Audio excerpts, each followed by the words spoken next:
है ना, D and F block के तत्व। बस ये लास्ट क्लास है डी और एफ ब्लॉक के, डी ब्लॉक के तत्वों के लिए। फिर 1 या 2 क्लास में आपका एफ ब्लॉक का तत्व खत्म हो जाएगा, एफ ब्लॉक के तत्व खत्म हो जाएंगे और ये चैप्टर आपका क्या हो जाएगा एंड।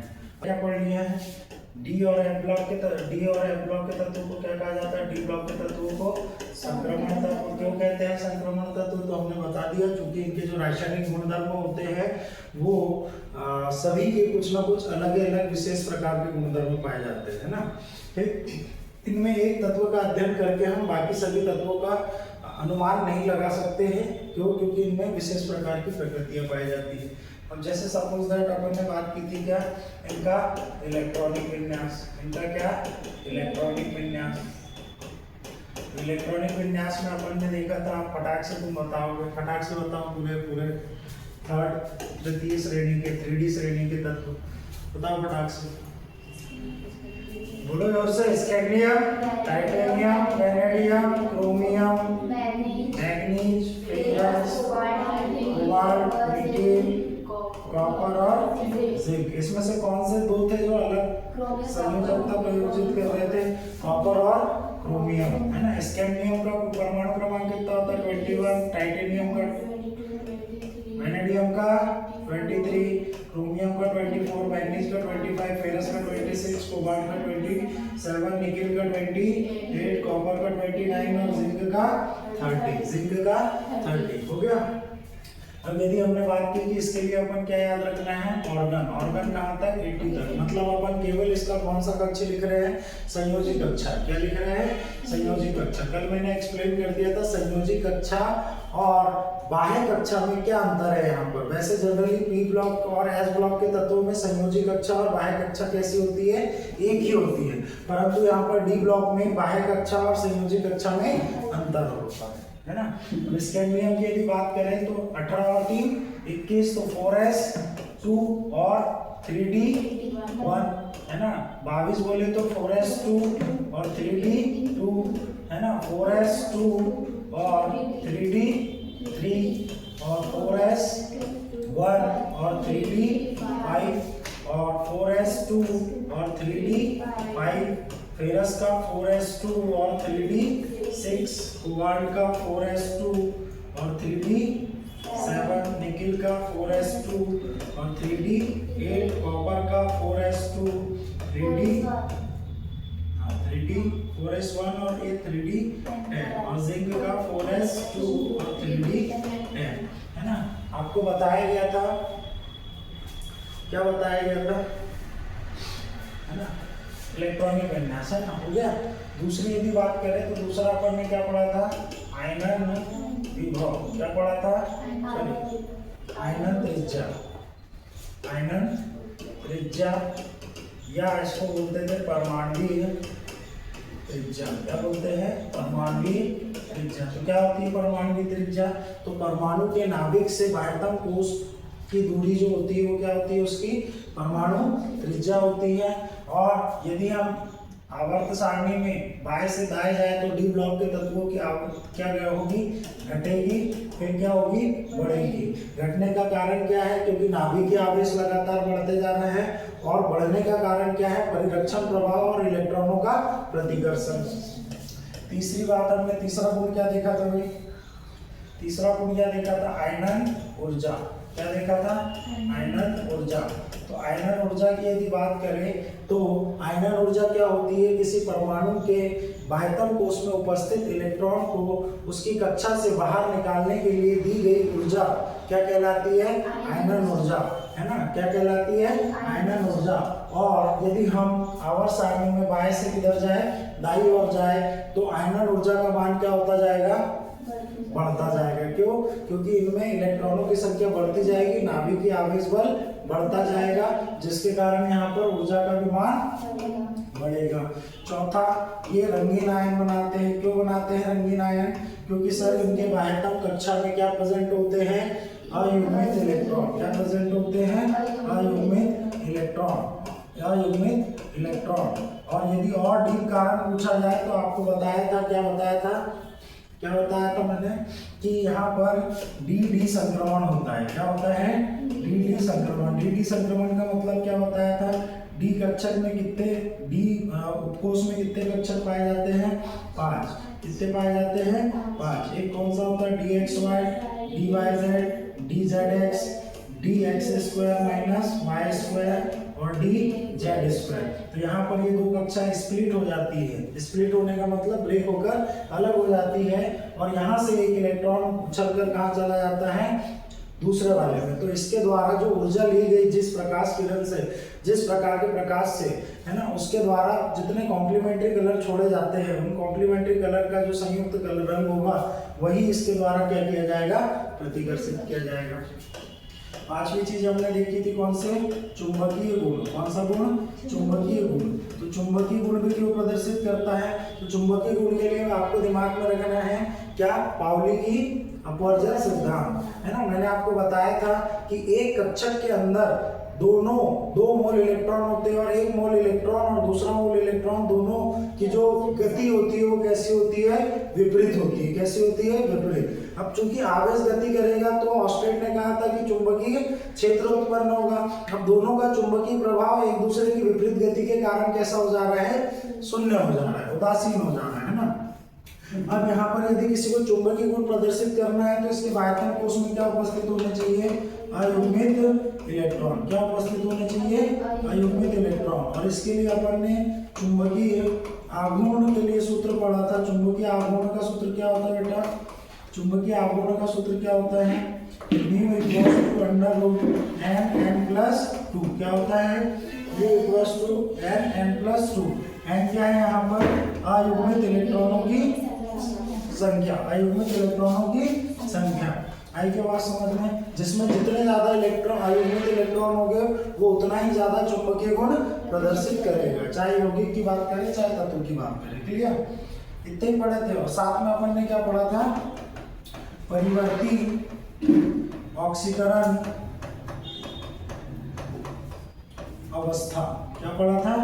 परिवर्ती ऑक्सीकरण अवस्था। और आपको मैंने कल बताया था परिवर्ती ऑक्सीकरण अवस्था क्यों प्रदर्शित करता है? ये क्यों प्रदर्शित करता है? क्योंकि इसके n-1 d कक्षक व ns कक्षक के बीच में जो ऊर्जा अंतराल होता है इसका अंतर क्या होता है? कम पाया जाता है।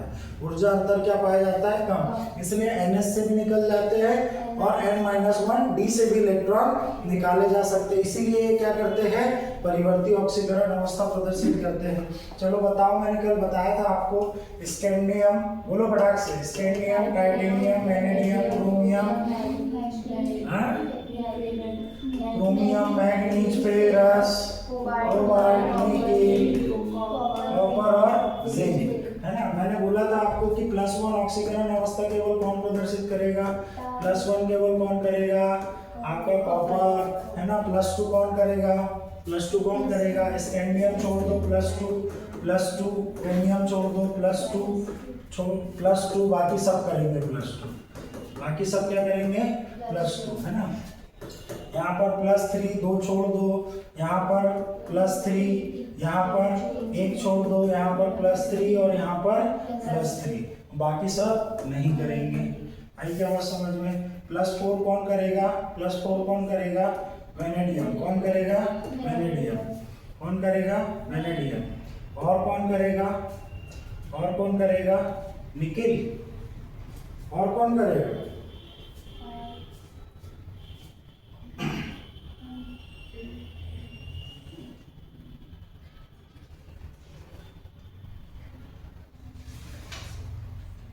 मैग्नीज।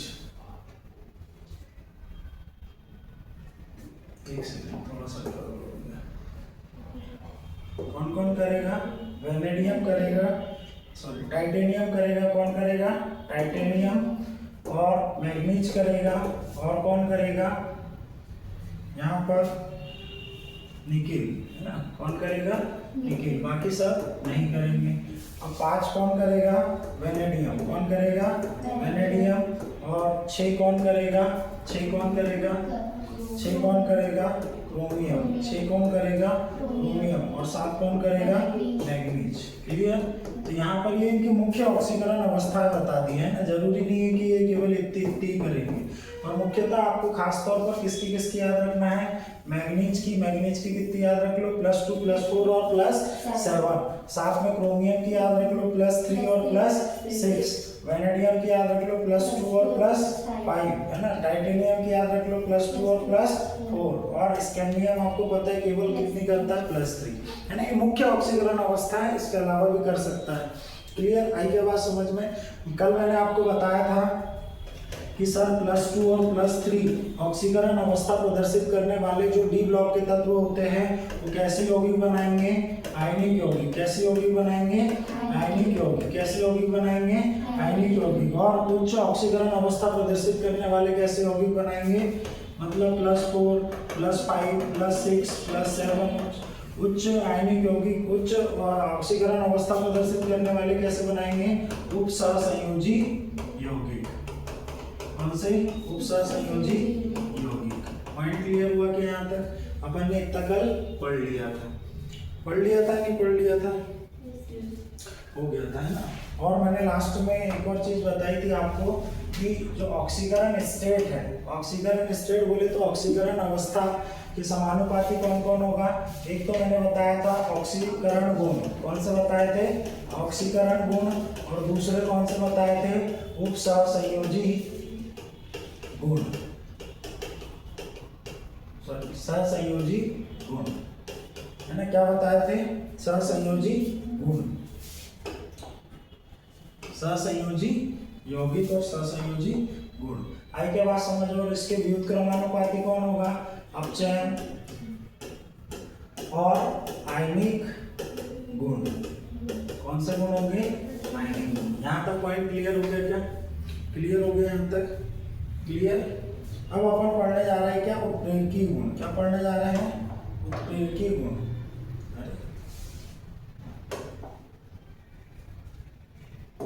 क्या पढ़ने जा रहे हैं, उत्प्रेरकी गुण।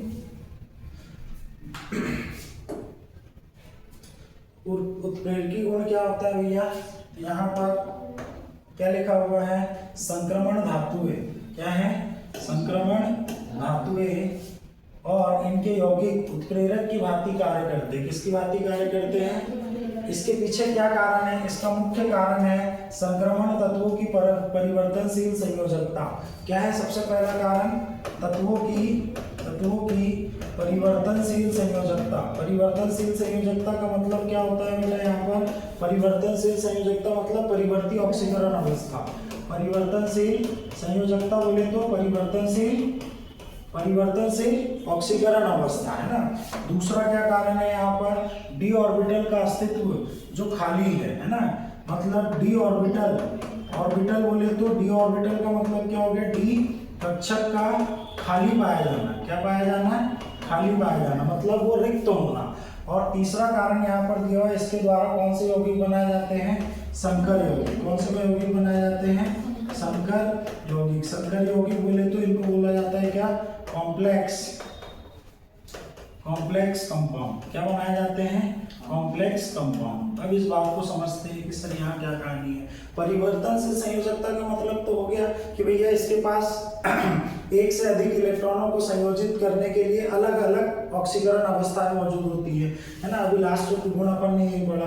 अब दूसरी चीज क्या है, डी ऑर्बिटल खाली होना।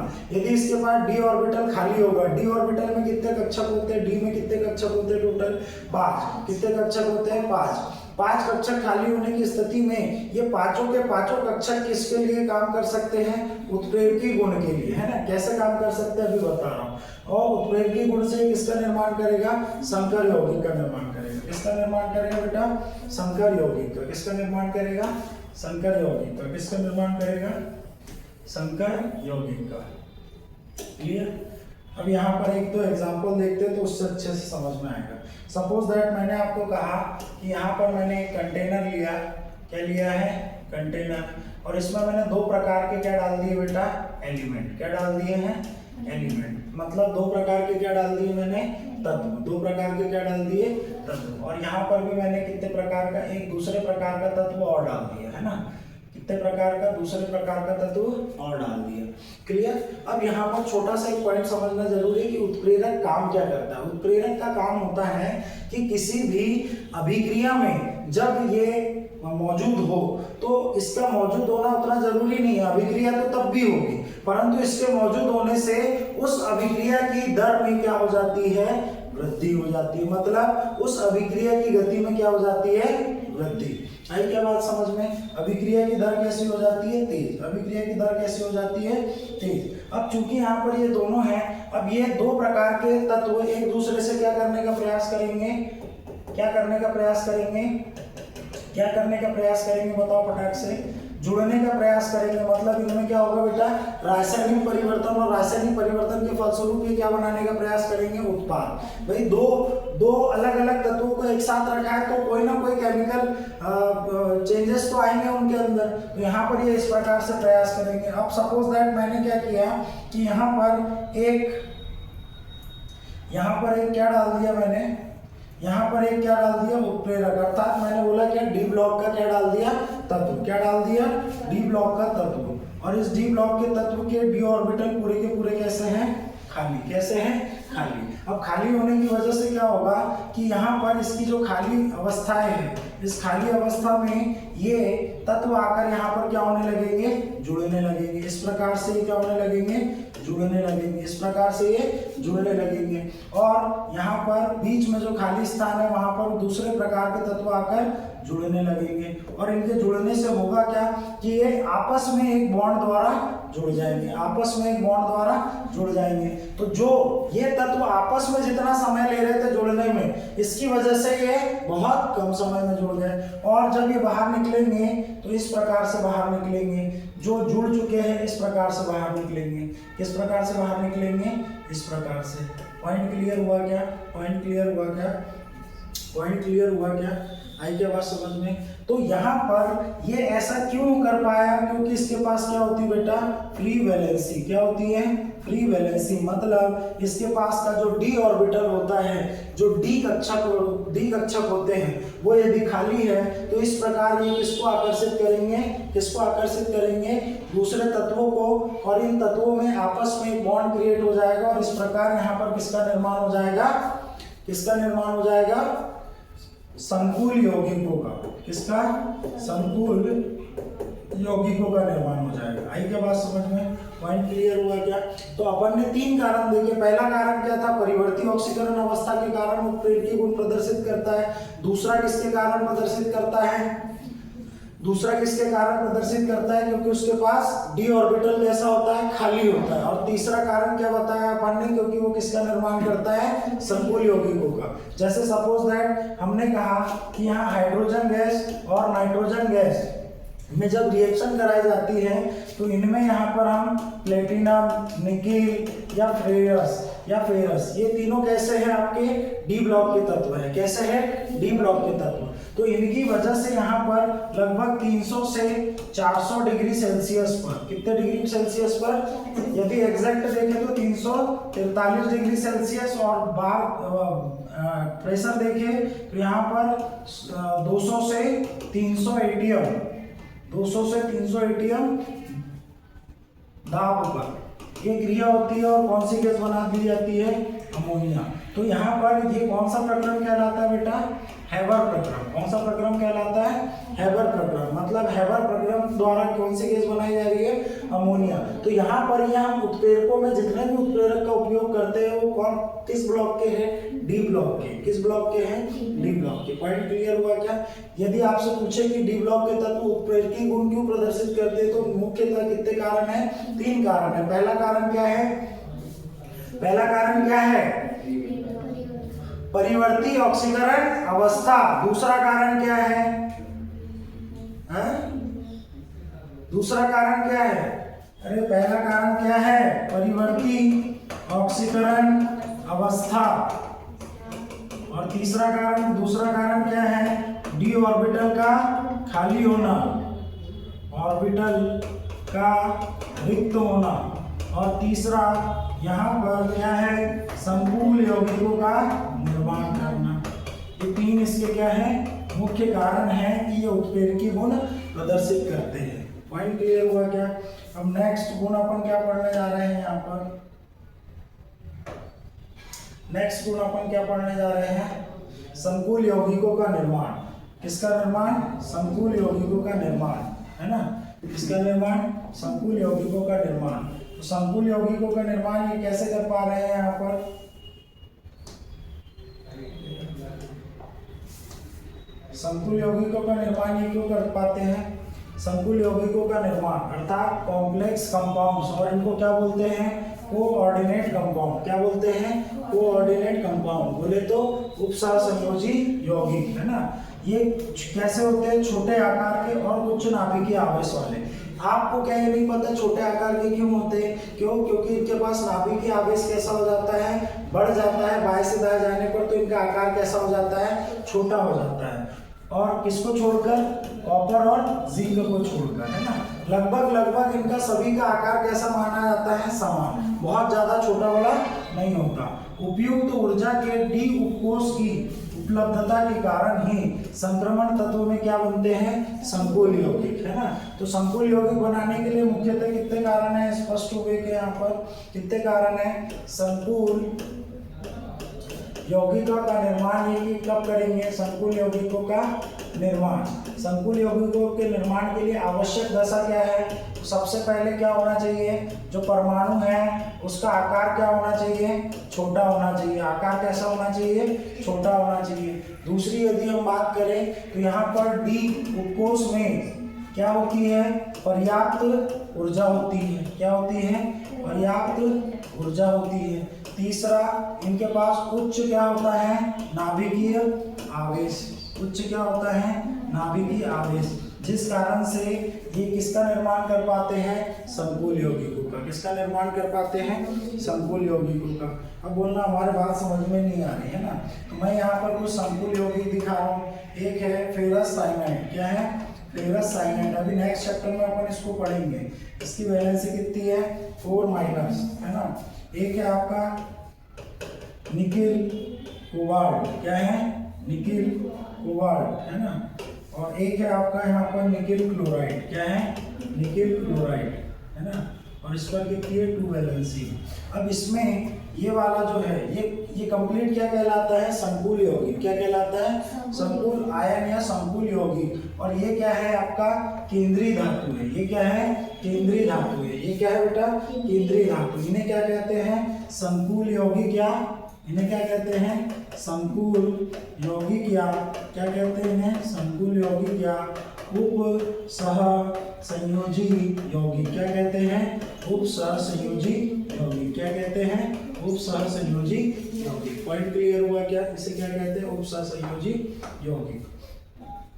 क्लियर हुई क्या बात? अब हमने पढ़ा था वैलेंसी बॉन्ड थ्योरी। क्या पढ़ी थी 11th क्लास में? वैलेंसी बॉन्ड थ्योरी, है ना? क्या पढ़ा था 11th क्लास में? Valency bond theory. Valency bond theory क्या कहती है कि यदि किसी दो तत्वों में क्या पाए जाएंगे? अयुग्मित इलेक्ट्रॉन। क्या पाए जाएंगे? अयुग्मित इलेक्ट्रॉन। तो इन दोनों कक्षकों का क्या हो जाएगा? अतिव्यापन। इन दोनों कक्षकों का क्या हो जाएगा? अतिव्यापन। और यहाँ पर किसका निर्माण हो जाएगा? बंध का। और ये क्या बना लेंगे? यौगिक। एक कैसे हो सकता है? दूसरा मैंने बोला क्या यहाँ पर कभी ऐसा हो सकता है कि एक कक्षक में आपके 2 इलेक्ट्रॉन मौजूद हो और एक में 1 मौजूद हो, तो इनके बीच क्या कभी अतिव्यापन होगा? क्या नहीं होगा? क्यों नहीं होगा? क्योंकि सर हमको पता है अतिव्यापन होने के लिए अयुग्मित इलेक्ट्रॉन होना चाहिए या तो एक कक्षक कैसा होना चाहिए? रिक्त होना चाहिए, है ना? अब यहाँ पर कहानी क्या है? यहाँ पर ये दोनों केस अपन नहीं पढ़ रहे इस चैप्टर में। यहाँ पर उपसर संयोजी यौगिक बनने के लिए क्या कहानी है? किसी के पास क्या होने चाहिए बेटा? Lone pair. क्या होता है ये? Lone pair. लोन पेयर बोले तो एकक युग्म। एकक युग्म जो बंध बनाने में अभी भागीदारी नहीं कर रहा। बंध बनाने में भागीदारी नहीं कर रहा और इसको इसके पास दूसरा कोई यदि रिक्त वाला आ जाए तो ये क्या करेगा, इसको अपनी ओर आकर्षित कर लेगा, अर्थात यहाँ पर अपने इलेक्ट्रॉन को चोरी कर लेगा और कहाँ पर इसके साथ बंध बना लेगा। इस प्रकार के बंध को ही क्या कहते हैं हम, उपसहसंयोजी आबंध। क्या कहते हैं, उपसहसंयोजी आबंध। जब किसी तत्व के पास, जब किसी यौगिक के अंदर किसी तत्व के पास क्या होंगे, एकाकी इलेक्ट्रॉन मौजूद होंगे, उसको किसी अन्य तत्व द्वारा क्या कर लिया जाएगा, चोरी कर लिया जाएगा, अर्थात उसको अपनी ओर आकर्षित कर लिया जाएगा और इस प्रकार जो बंध का निर्माण होगा उसे हम क्या कहते हैं, उसे हम क्या कहते हैं, उपसहसंयोजी यौगिक। क्या कहते हैं, उपसहसंयोजी यौगिक। जैसे सपोज दैट नॉर्मली आपने क्या किसको देखा होगा, अमोनियम हाइड्रोक्साइड को। किसको देखा होगा, अमोनियम हाइड्रोक्साइड को। अब मैंने बोला बेटा यहाँ नाइट्रोजन के पास कितने होते हैं, कितने होते हैं आयतन को, उसमें कितने होते हैं, 5 इलेक्ट्रॉन होते हैं। कितने होते हैं, 5 इलेक्ट्रॉन। कितने होते हैं, 5 इलेक्ट्रॉन। अब यहाँ पर मैंने बोला कि इससे क्या जुड़ गया आपका हाइड्रोजन, इससे भी क्या जुड़ गया आपका हाइड्रोजन। इसको इधर बनाते हैं, यहाँ पर भी क्या है आपका हाइड्रोजन। क्या है, हाइड्रोजन। अब यहाँ पर क्या बचा हुआ आपका, एकाकी इलेक्ट्रॉन युग्म। क्या बचा हुआ है, एकाकी इलेक्ट्रॉन युग्म। अब यहाँ पर इस एकाकी इलेक्ट्रॉन युग्म को कौन, ये हाइड्रोजन क्या करेगा, अपनी ओर आकर्षित कर लेगा। क्या कर लेगा, अपनी ओर आकर्षित कर लेगा। तो यहाँ पर इसीलिए NH4+ कौन सा, 1+ बॉन्ड बनता है। क्या बनता है, 1+ बॉन्ड। क्या बनता है, 1+ बॉन्ड। अर्थात मैंने बोला यहाँ पर एक हाइड्रोजन और आ गया तो इसने पूरा का पूरा इलेक्ट्रॉन युग्म ही अपनी ओर आकर्षित कर लिया, जिसके कारण यहाँ पर इसकी पूर्ति के लिए कितना इलेक्ट्रॉन जरूरी था, एक। कितना जरूरी था, एक। और एक इलेक्ट्रॉन अतिरिक्त आ गया, जिसके कारण यहाँ पर कौन सा बॉन्ड बन गया, यहाँ पर कौन सा आवेश दिख रहा है, यहाँ पर धन आवेश। मतलब एक इलेक्ट्रॉन की यहाँ पर क्या है, अधिकता है। पॉइंट क्लियर हुआ क्या, पॉइंट क्लियर हुआ क्या। अब यहाँ पर अपन कहानी इसी की समझ रहे हैं कि उपसहसंयोजी यौगिक क्यों बनाएगा। क्या बोला अपन ने, उपसहसंयोजी यौगिक क्यों बनाएगा। तो जैसे सपोज दैट अपन ने भी एग्जांपल लिया क्या, फेरस साइनाइड। क्या लिया था, फेरस साइनाइड, है ना। और इस पर कितनी वैलेंसी थी बेटा, 4-। कितनी वैलेंसी थी, 4-। कितनी वैलेंसी थी, 4-। अब यहाँ मैंने कहा कि यहाँ पर पहले फेरस की ऑक्सीकरण अवस्था क्या निकल रही है, बताओ फटाक से। फेरस की ऑक्सीकरण अवस्था क्या निकल रही है, फेरस के आयतन कोश में कितने होते हैं, कितने होते हैं। फेरस का इलेक्ट्रॉनिक विन्यास क्या होगा, यहाँ पर फेरस को क्या मान लो, X, और यहाँ पर कितना मान लो, फेरस के आयतन कोश में कितने होते हैं, 3d6 और 4s2। कितना होता है, 3ds और 4s2। तो यहाँ पर जो फेरस का जो डी ब्लॉक होगा, डी ब्लॉक में कोई भी इलेक्ट्रॉन मौजूद होगा क्या, यदि यहाँ पर 6 वैलेंसी के साथ बॉन्ड बना है तो कोई भी मौजूद होगा क्या, यहाँ पर होगा क्या, मतलब यहाँ से 6 इलेक्ट्रॉन तो पूरे के पूरे डी ब्लॉक से ले लिए हैं, तो मतलब इसका डी ब्लॉक पूरा का पूरा कैसा हो गया, रिक्त हो गया। तो इसका जो यौगिक बनेगा वो कैसा बनेगा, Fe। देखो ध्यान से, इसके चारों ओर कितने प्रेजेंट हो गए, एक ऑर्बिटल ये, दूसरा ऑर्बिटल ये, तीसरा ऑर्बिटल ये, चौथा ऑर्बिटल ये, पांचवा ऑर्बिटल ये, गलत बन गया, ये फेरस है, इसका एक ऑर्बिटल ये, दूसरा ऑर्बिटल ये, तीसरा ऑर्बिटल ये, चौथा ऑर्बिटल ये, पांचवा ऑर्बिटल और ये छठवां ऑर्बिटल। कितने ऑर्बिटल हो गए बेटा, यहाँ पर कितने ऑर्बिटल हो गए, 6। कितने हो गए, 6, है ना। डी के 5 और एक एस का, डी के 5 और एक एस का। और यहाँ पर ये जो साइनाइड है, ये जो साइनाइड है, साइनाइड के पास क्या है, डबल बॉन्ड। साइनाइड के पास क्या है, एकाकी इलेक्ट्रॉन युग्म। साइनाइड के पास क्या है, एकाकी इलेक्ट्रॉन युग्म। साइनाइड के पास क्या है, एकाकी इलेक्ट्रॉन युग्म। साइनाइड के पास क्या है, एकाकी इलेक्ट्रॉन युग्म।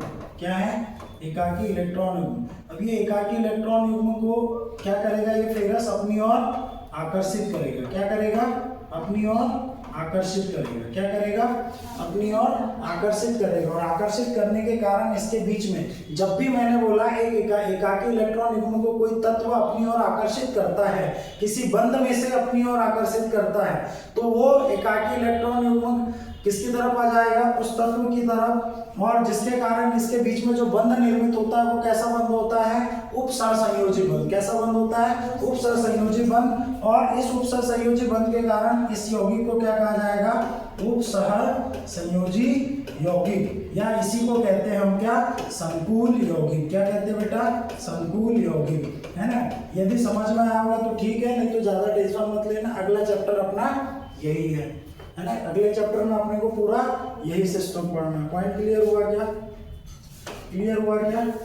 चलो अब यदि अपन बात करें नेक्स्ट गुण अपन पढ़ रहे हैं क्या, मिश्र धातु का निर्माण। क्या पढ़ रहे हैं, मिश्र धातु का निर्माण। मिश्र धातु क्या होती है, अभी मिश्र धातु क्या होती है, मिश्र धातु दो या दो से अधिक धातुओं का सम्मिश्रण है। संक्रमण धातुओं के अभिलाक्षणिक गुणों तथा उनकी त्रिज्याओं में समानता के कारण संक्रमण धातुएं मिश्र धातुओं का निर्माण करती है। अब यहाँ पर ये बुक की लैंग्वेज है, किसकी लैंग्वेज है, बुक की लैंग्वेज है। यदि हम यहाँ पर समझना चाहें तो हम क्या बोल सकते हैं, जैसे मैंने कहा कि यदि आप scandium, titanium, vanadium, chromium, manganese और ferrous, cobalt, nickel, copper, zinc, है ना। मैंने बोला इनका परमाणु आकार देखो, तो परमाणु आकार कैसे देखोगे, ये थोड़ा सा घटता जाएगा, थोड़ा सा घटता जाएगा, थोड़ा सा घटता जाएगा और अगेन फिर बढ़ने लगेगा। तो लगभग यदि देखोगे तो इन सभी का आकार कैसा होता है, समान। अब जैसे सपोज दैट मैंने आपको एक एग्जांपल दिया, मैंने बोला भाई दो तरीके की दीवार है आपके सामने, दो तरीके की दीवार है। मैंने कहा एक ये दीवार है और एक ये दीवार है। यहाँ पर पहले मैंने छोटी ईंट लगा दी, फिर बड़ी ईंट लगा दी, फिर छोटी सी ईंट लगा दी, फिर बड़ी ईंट लगा दी, फिर छोटी ईंट लगा दी, फिर बड़ी ईंट लगा दी। इस प्रकार से मैं यहाँ पर क्या कर रहा हूँ, मैन्युफैक्चरिंग। क्या कर रहा हूँ, मैन्युफैक्चरिंग। तो ये दीवार बेटा ज्यादा दिन चल पाएगी क्या, चल पाएगी क्या, नहीं चल पाएगी, क्योंकि इनके बीच में जो आकर्षण बंध है वही प्रॉपर तरीके से मैनेज नहीं होगा। यदि हम यहाँ पर बात करें कि यदि हम समान प्रकार की ईंटें लेते, यदि हम समान प्रकार के ईंटें लेते तो यहाँ पर इनके बीच में जो आकर्षण बल है वो कैसा रहता, मजबूत रहता। कैसा रहता, मजबूत रहता। और इसकी जो सर्विस है वो कैसी होती, लंबी। कैसी होती, लंबी। तो यहाँ पर इस बात को इसी प्रकार एक्सप्लेन किया गया है, इस चीज को पढ़ो। यहाँ पर क्या बोल रहा है कि अभिलाक्षणिक गुण और उनकी त्रिज्याओं में समानता के कारण, किसके कारण, त्रिज्याओं में समानता के कारण संक्रमण धातुएं किसका निर्माण करती है, मिश्र धातुओं का। तो मिश्र धातुएं बनाने के लिए ऐसे तत्वों का प्रयोग किया जाता है जिसमें दोनों तत्वों की लगभग त्रिज्या कैसी हो, समान हो, और उनके गुणधर्म भी कैसे हो, समान हो। तो जो मिश्र धातु होगी वो थोड़े बहुत परिवर्तित गुण प्रदर्शित करेगी। क्या करेगी, परिवर्तित गुणधर्म प्रदर्शित करेगी। जैसे सपोज दैट आपके सामने कुछ मिश्र धातुएं बता रहा हूँ। मिश्र धातुएं कौन कौन सी होती है, जैसे मैंने कहा आपसे क्या, स्टील। स्टील में कौन कौन से तत्व ऐड किए जाते हैं, कार्बन, फेरस और निकिल। कौन से किए जाते हैं, कार्बन, फेरस और निकिल, है ना। यदि मैं बोलूँ ब्रॉन्ज, ब्रॉन्ज में कौन सा होता है, ब्रॉन्ज बोले तो कासा, ब्रॉन्ज बोले तो कासा, स्टील बोले तो इस्पात, स्टील बोले तो इस्पात, है ना, इस्पात। ब्रॉन्ज में कौन सा होता है, copper plus tin, copper plus tin. यदि हम बात करें कि ब्रास, है ना, ब्रास बोले तो पीतल, ब्रास बोले तो पीतल। ब्रास में कौन सी मिश्र धातु यूज होती है, कॉपर प्लस जिंक। कौन सी होती है, कॉपर प्लस जिंक, है ना। और यदि हम बात करें गन मेटल, किसकी बात करें, गन मेटल, तो गन मेटल में कौन सी होती है, गन मेटल में क्या होती है, copper plus zinc plus tin. क्या होती है, copper plus zinc plus tin. तो यहाँ पर हम मिश्र धातुओं में जितने भी यहाँ पर ले रहे, फेरस के बाद डायरेक्ट क्या आता है, cobalt nickel, ferrous cobalt nickel. तो इनकी परमाणु त्रिज्याओं में बहुत ज्यादा अंतर होगा क्या, नहीं होगा। मैंने बोला कॉपर और टीन, इनकी परमाणु त्रिज्याओं में बहुत ज्यादा अंतर होगा क्या, नहीं। कॉपर और जिंक, इनकी परमाणु त्रिज्याओं में बहुत ज्यादा अंतर होगा क्या, नहीं। कॉपर, जिंक और टीन, इनकी परमाणु त्रिज्याओं में बहुत ज्यादा अंतर होगा क्या, नहीं। तो इनके द्वारा मिश्र धातुओं का निर्माण आसानी से होगा, और चूंकि इनके द्वारा जो मिश्र धातुएं बनी होगी वो लंबे समय तक चलेगी। आई क्या बात समझ में, इसीलिए इनसे मिश्र धातुओं का निर्माण करना कैसा होता है, आसान होता है। क्लियर। तो यहाँ पर ये पूरे कितने गुण हो गए आपके, 10। कितने गुण हो गए, 10। कौन कौन से एक बार फटाक से बता दे रहा हूं मैं, है ना।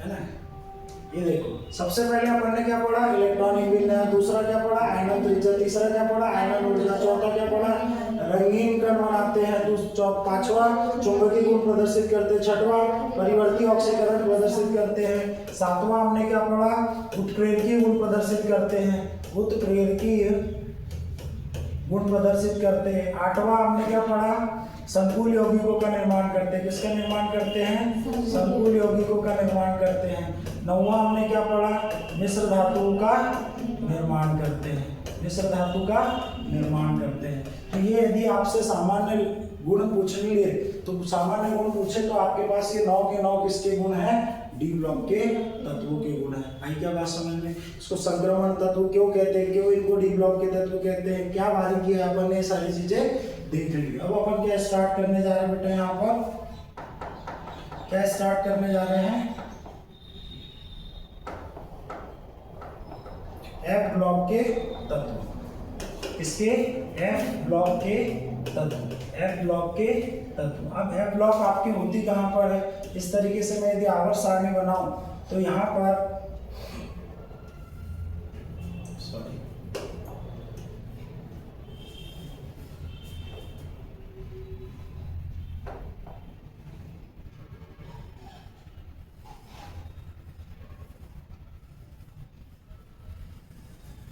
इस तरीके से क्या होती है आपकी आवर्त सारणी। यहाँ पर बेटा आपका क्या होता है डी ब्लॉक, यहाँ पर आपका क्या होता है डी ब्लॉक, और यहाँ पर एक श्रेणी होती है 4D और 5D, है ना। 4D और 5D श्रेणी में कौन सा होता है लैक्टेनाइट और एक्टेनाइट श्रृंखला होती है। लैक्टेनाइट श्रृंखला यहीं पे इसी में दिखा देते हैं ना, अपने पास जुगाड़ है, फिर काहे परेशान हो रहा है।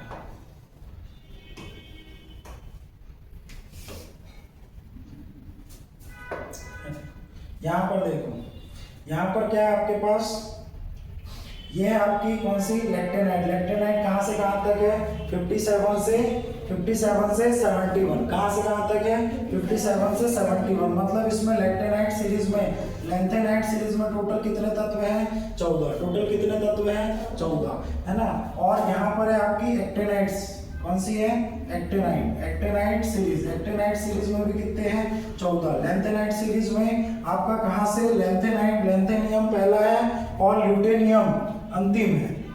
कौन सा लैंथेनियम पहला है और ल्यूटेनियम अंतिम है, लैंथेनियम पहला है और ल्यूटेनियम अंतिम है, लैंथेनियम पहला है और ल्यूटेनियम अंतिम है। लैंथेनियम का कितना है 57 और ल्यूटेनियम का क्या है 71।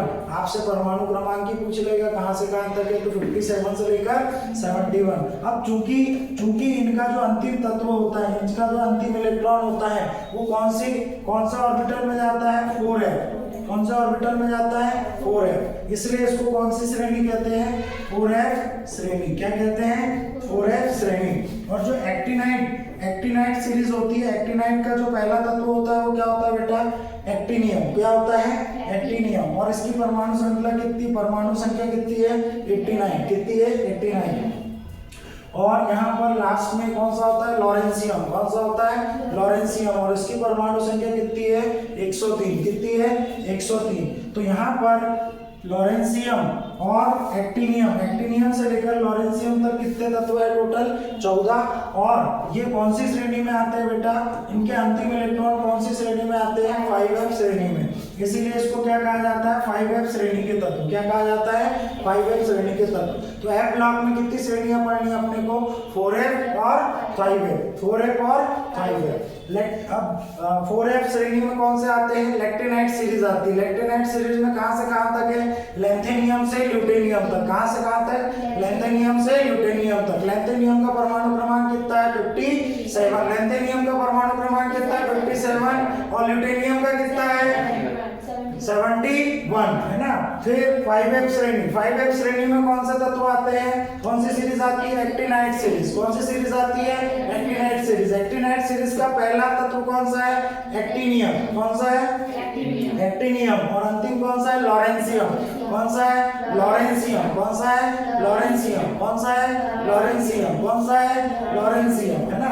एक्टिनाइट में आपका, एक्टिनियम में आपका परमाणु क्रमांक कितना है? 89 और लॉरेंशियम का कितना है? 103। लॉरेंशियम का कितना है? 103। चलो बताओ 4F, वो सॉरी एफ ब्लॉक में हमको कितनी सीरीज पढ़नी है? एफ ब्लॉक में हमको कितनी सीरीज पढ़नी है? एक पढ़नी है 4F श्रेणी, सर हमको पढ़नी है 4F श्रेणी, और एक पढ़नी है हमको 5F श्रेणी, है ना। 4F श्रेणी को क्या कहा जाता है? लैक्टेनाइट सीरीज। क्या कहा जाता है? लैक्टेनाइट सीरीज। क्या कहा जाता है? लैक्टेनाइट सीरीज है लैक्टेनाइट श्रेणी। और 5F श्रेणी को क्या कहा जाता है? एक्टिनाइट श्रेणी। क्या कहा जाता है? एक्टिनाइट श्रेणी। क्या कहा जाता है? एक्टिनाइट श्रेणी, है ना। 4F का पहला यदि 4F श्रेणी में बात करें तो कितने तत्व है टोटल? 14। और 5F में भी कितने हैं? 14। टोटल F ब्लॉक में कितने तत्व होंगे बेटा? 14 प्लस 14 कितने हो गए टोटल? 28। टोटल कितने हो गए? 28। यदि मैंने बोला 4F श्रेणी या लैक्टेनाइट श्रेणी का पहला तत्व कौन सा है? पहला तत्व कौन सा है? लैक्टेनियम। कौन सा है? लैक्टेनियम। कौन सा है? लैक्टेनियम, सॉरी लैंथेनियम। एक्टिनियम में सब कौन सा है? लैंथेनियम। कौन सा है? देख लो यहाँ पर, है ना। कौन सा है? लैंथेनियम। कौन सा है? लैंथेनियम। कौन सा है? लैंथेनियम। और इसकी परमाणु संख्या कितनी है बेटा? 57। और अंतिम तत्व कौन सा है? लैक्टेनियम। ल्यूटेनियम। कौन सा है? ल्यूटेनियम। Lu, है ना।